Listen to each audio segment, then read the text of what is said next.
kwacu umwana n'umutware ni mu gihugu cy'ejo umwana n'umutware mwana ukivuka ntarira urya araririmba aruta ibizwi byose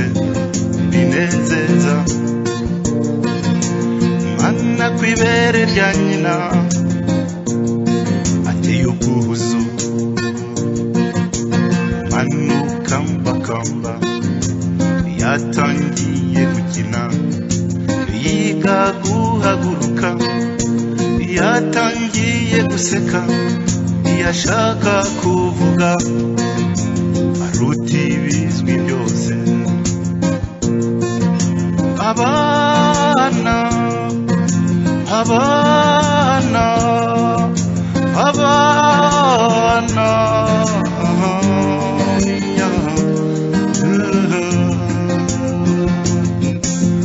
ni mu gihugu cy'ejo umwana n'umutware umwana iyo yiga gutumwa atangiye gukubagana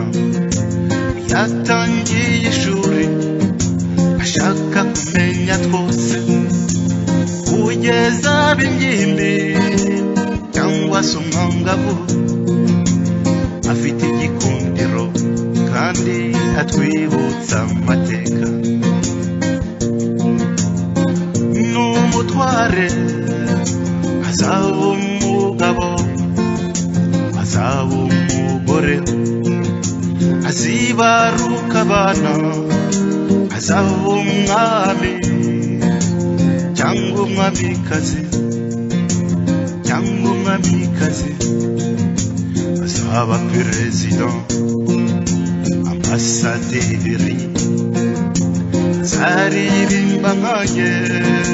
azaba depite azacuruza inganda yigishe kaminuza azagurutsa indege azaba byinshi azaba byose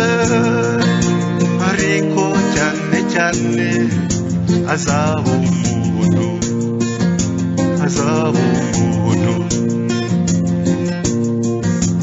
niyo yaba imfubyi